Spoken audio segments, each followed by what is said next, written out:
Donc ce qu'on va faire, c'est un petit back-end alors 2 secondes, je supprime des trucs inutiles, avec Mongoose et donc Mongo.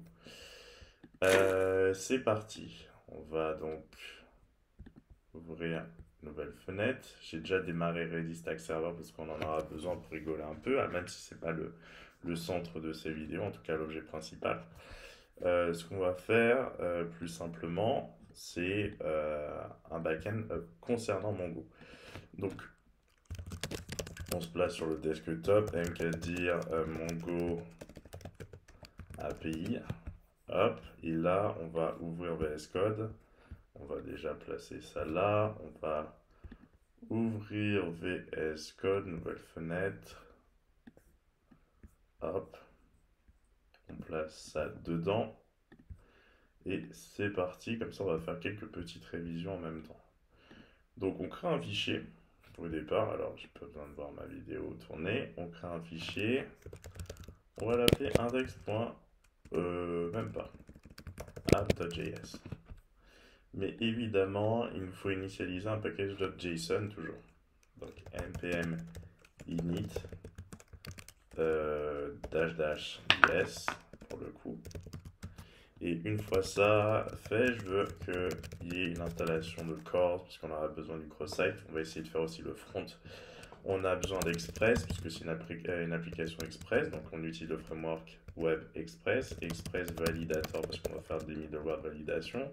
On a besoin de temps, parce qu'on aura des variables d'environnement. Redis, parce qu'on va peut-être s'amuser un peu avec aussi. Et on aura besoin de Mongoose. Mongoose. Et j'ai oublié des trucs. On aura besoin aussi de bcrypt parce qu'on va hacher les mots de passe dans notre base de données. J'aurai besoin aussi d'autres petites choses. On va voir comment je vais faire ça. Donc hop hop hop. J'aurai besoin de faker. npm install at faker.js pour trouver effectivement des informations fake mais qui nous faciliteront effectivement la création de produits random, etc. Des choses comme ça. Ensuite, lui il prend pas mal de place, hein. Si vous faites du Lighthouse et que vous vous rendez compte que Faker, quand même, c'est un module qui prend beaucoup de place et qui obère pas mal les possibilités de votre site, vous saurez pourquoi.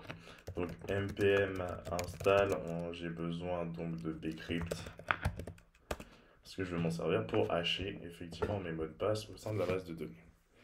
Donc, une fois qu'on a fait ça, assez tranquillement, on va créer, pour commencer, notre application Express traditionnelle. Const express est égal à require express. Ensuite, vous définissez une app est égal à express, autrement dit, c'est une application express. Vous avez besoin d'env, donc est égal à require .env pour les variables d'environnement. Ensuite, vous faites un petit .env config.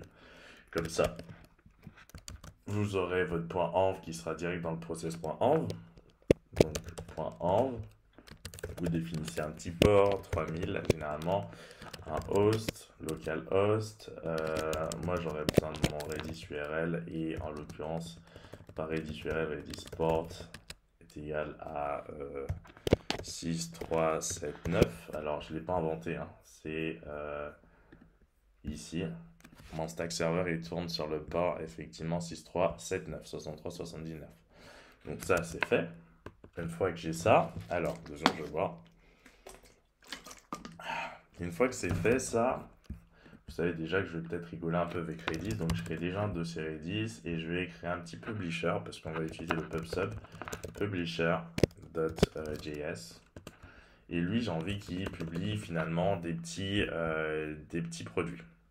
Donc, comment on fait un publisher? Donc, vous avez le module Redis dont vous avez besoin. Donc, déjà, Redis est égal à require Redis.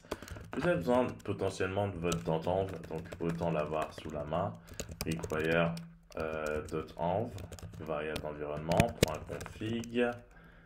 Hop, on ne sait jamais si je lis pas ça à l'application initiale, mais ça va être le cas, donc il n'y a pas de souci. Ensuite, je vais fournir des produits fake, donc j'ai besoin de faker, l'objet faker du module faker-js,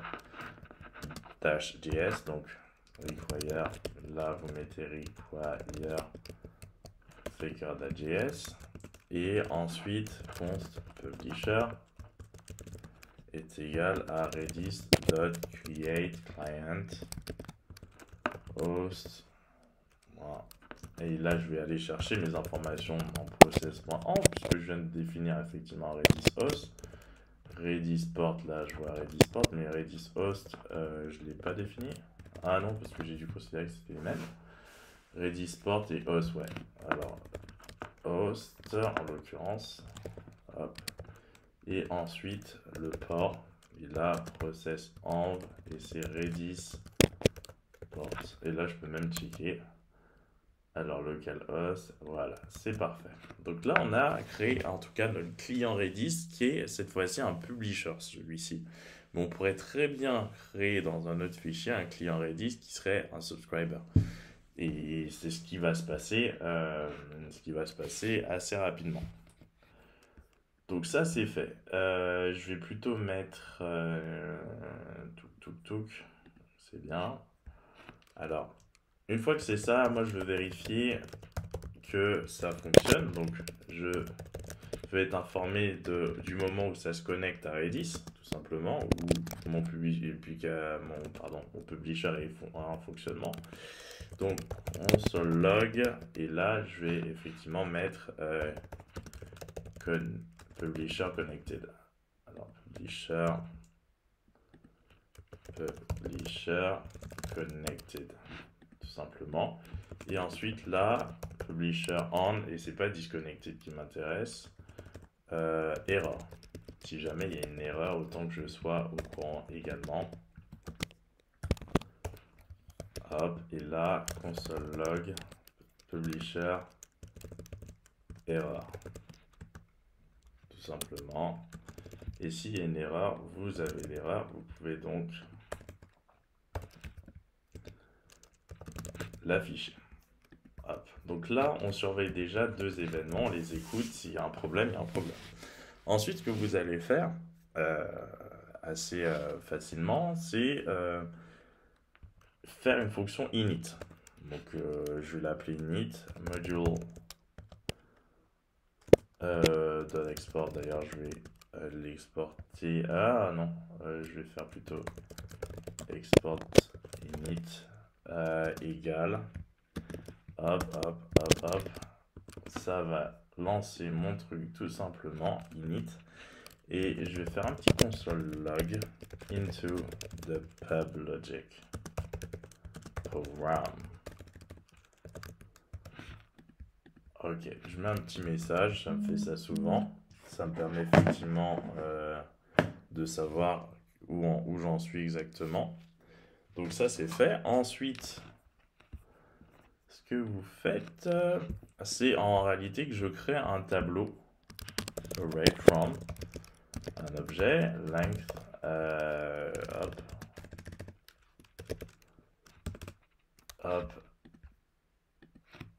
de 10. Alors comme ça il y aura 10 éléments au sein de mon tableau, et je dis que pour chaque élément de mon tableau, eh bien ce que je fais, c'est que je mets des informations au sein d'une variable plus globale. Je vais l'appeler let Redis products, puisque en fait je veux qu'il y ait des produits qui soient products est égal à hop.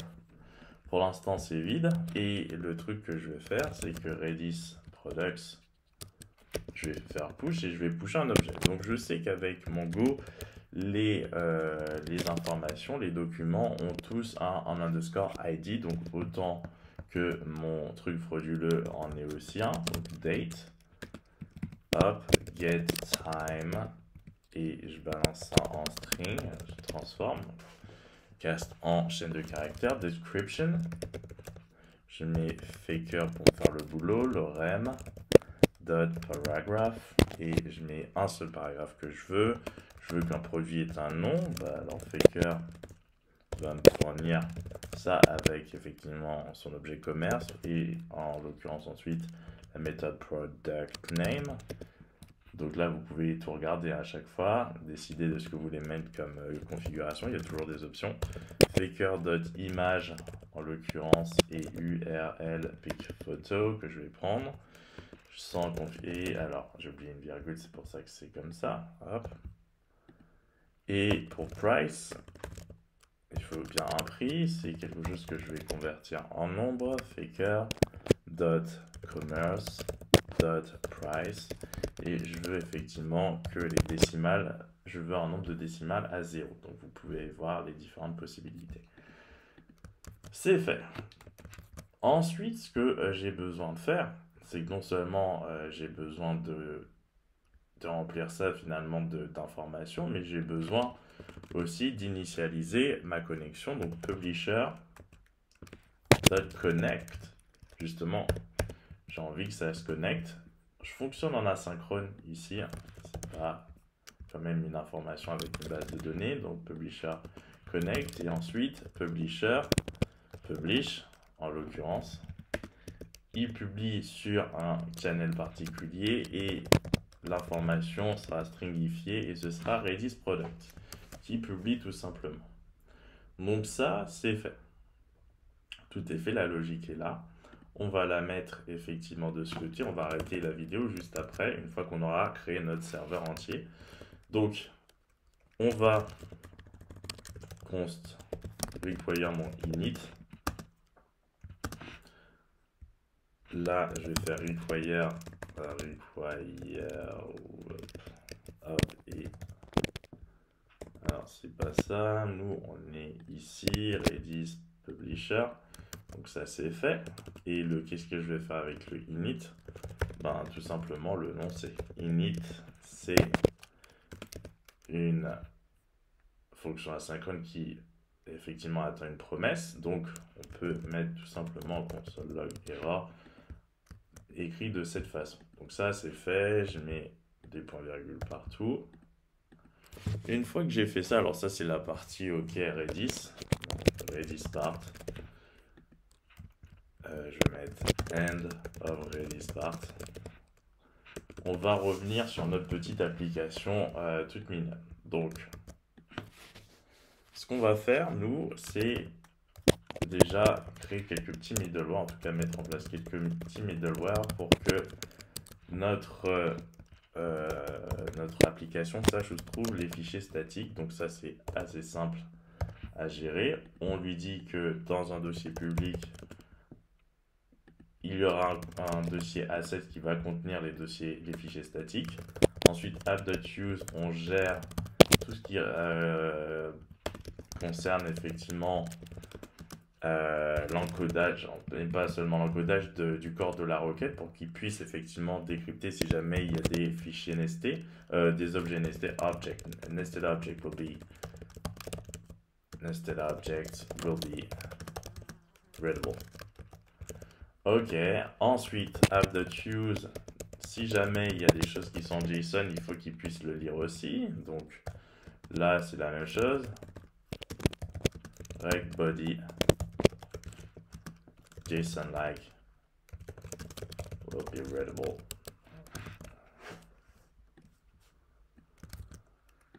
Voilà, le corps de la requête qui serait sous format JSON va être lisible. Donc ça, c'est tous nos trucs assez simples. App.use. Et là, ce qu'on peut faire, c'est créer déjà notre premier middleware. Et on veut que ça nous lance, par exemple,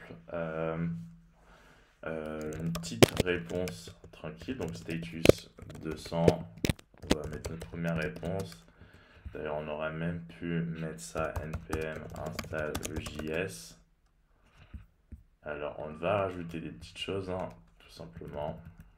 App.set view engine, on va mettre JS. Et pour app.set, là, en réalité, c'est les views. On va mettre effectivement le fichier views que je n'ai pas encore créé et que je vais créer maintenant. Hop, hop, hop. Donc ça c'est fait. Donc on a notre dossier views. On va dedans, on va créer effectivement notre homme.js. On va dire que ça va être ça, HTML5. On aurait pu utiliser les locals effectivement de la réponse. D'ailleurs, c'est ce que je vais faire. Je vais ajouter un petit truc. Je vais mettre app.use et là res. Et là, je vais effectivement mettre même un next. res.locals.title est égal à API Mongo. Hop, donc ok, ensuite next le truc tout simplement. Ça récupère ça. Et là, ce que je veux, c'est que, alors, c'est pas écrit comme ça, on va mettre render. Hop, et là, on render finalement. Alors, j'ai mal écrit ça, alors ça vous dit effectivement, voilà, vous voyez comment effectivement est la chose. Ça attend finalement une view en string, potentiellement effectivement des options. Nous, on va mettre render homme tout simplement. Homme, on est en train de créer ça. Alors, je vais même mettre des trucs un peu plus clairs. On va effectivement gérer cette page principale. On lui a dit que nos statiques se trouvent dans ça, donc on va mettre notre style.css ici. On va faire tout simplement body, display flex, align item center, justify content center. On fait margin 0 et ce qu'on va faire, background color light blue avec effectivement pour notre H. Bon, on n'aura pas besoin de mettre tout ça. Donc ça, c'est fait. On a géré. Alors, c'était pas ça que je voulais. C'était light blue. Light sky blue, par exemple. Allez. On a mis ça. Donc, ça veut dire que lui, on peut lui mettre un link direct comme ça. Rel style sheet href. Là, on met directement styles. On va mettre style.css, donc ça c'est fait. Ensuite, une fois que c'est fait, ça, le document, lui, on va l'appeler API Mongo. Ah, mais non, justement, on va utiliser ce qu'on a comme information. Title. Hop. Et on va voir si ça fonctionne. Et là, hop. Bienvenue sur notre API Mongo. Hop, tout simplement.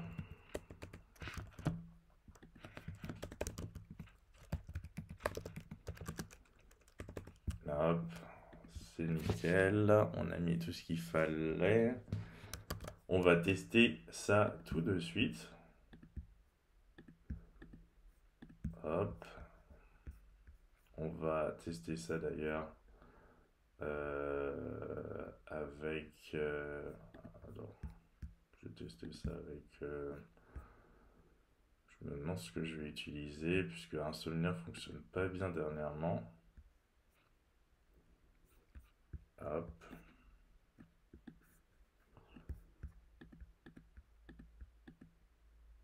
Alors, hop.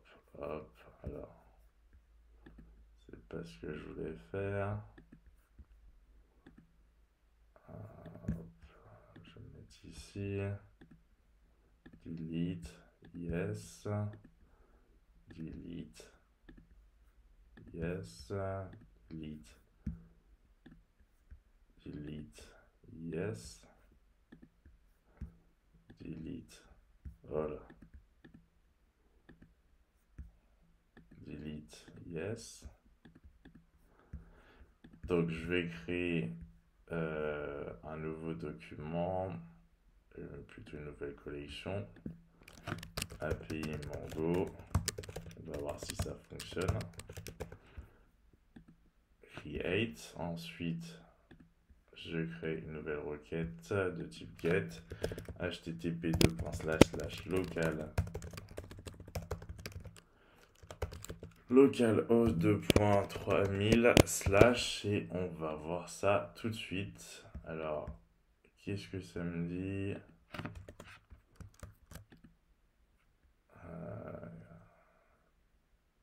Couldn't connect, c'est normal, j'ai pas encore démarré le serveur, donc j'ai oublié des choses. Donc, comme vous avez pu le voir, effectivement, c'était pas mal de petites choses, mais on n'a pas mis encore le port sur lequel doit tourner effectivement notre application. Là, on va utiliser le process of port ou 3300 si jamais il y a un souci. Ensuite, app.use.set.host, en l'occurrence, on va mettre un process.env host, tout simplement. Donc ça existe. Hop, et là, hop, donc c'est nickel. Ensuite, ce qu'on fait, c'est qu'on rend exportable notre application, module.export, et on rend exportable notre application. On va utiliser un fichier server.js. On va donc requérir notre application. Donc const app est égal à require app, simplement. On va même mettre ça histoire qu'il n'imagine pas que c'est autre chose. Ensuite app.listen et effectivement c'est app.getPort et on va tout simplement dire un petit console log listening on port. Voilà,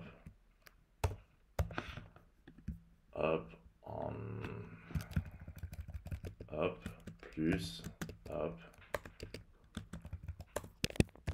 app.get host. Hop, c'est bien. Donc maintenant on a tout. Donc le truc c'est que je vais dans mon package de JSON, je vais prévoir un petit script, Dart. Je mets la commande que j'aurais écrit dans le terminal, le daemon server.js, si je ne m'abuse. Hop, hop, on lance notre npm start et on regarde si tout fonctionne. Alors, path is not defined. Alors, je vais dans mon app. Effectivement, j'utilise ici path. Et je suis donc obligé d'importer le module node path. Donc, vous pouvez écrire ça comme ça. C'est fait. Donc maintenant, il y a tout. Donc on va voir s'il n'y a pas une autre erreur, parce que les erreurs, c'est possible. Reading price. Alors, cannot read property of undefined reading price, listening on local host, into the pub logic program, mais le price, il y a un petit souci. Donc j'ai dû mal écrire quelque chose. Donc on va dans notre publisher. On voit faker commerce, c'était pas commerceur, donc tout simplement, donc il y avait une petite erreur. Et là, publisher connected. Alors j'aurais préféré mettre un petit emoji, ça va être un peu mieux. Alors je pensais avoir cliqué, apparemment non. Donc voilà, ça va être plus flagrant que tout s'est bien passé. Là, emoji encore, on va mettre ça en rouge. S'il y a un problème. Hop. Moi, c'est plus clair là quand on regarde le terminal. On voit un truc vert, on sait que c'est connecté. Into the pub programme, c'est pas mal. Alors, je vais mettre ça en bleu pour les fonctions. Into the pub programme, donc c'est parfait. Ce qui concerne effectivement notre publisher, il est connecté, il tourne, etc. et il a ses différents produits. Notre serveur fonctionne également, donc on verra effectivement comment on va faire en sorte que quelqu'un souscrive à ce publisher, mais beaucoup plus tard. Là, c'était juste l'installation du publisher.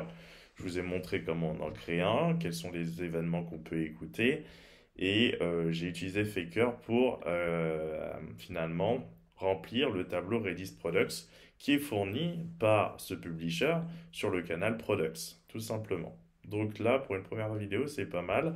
Alors, le truc, c'est que le EJS, on l'a pas testé, donc on va aussi tester cette route-là. Alors, Insomnia, est-ce que ça fonctionne maintenant ou pas?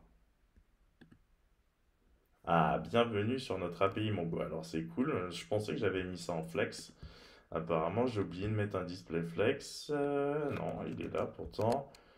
Align items, justify content center, margin, background. Alors, je comprends pas pourquoi le display flex ne fonctionne pas. C'est un peu curieux. Il n'était pas supposé mettre la chose comme ça. Ok, bon, je verrai effectivement ça par la suite. Euh, je suis Content Center, Line Item Center. Bon, bref, on verra ça dans une prochaine vidéo.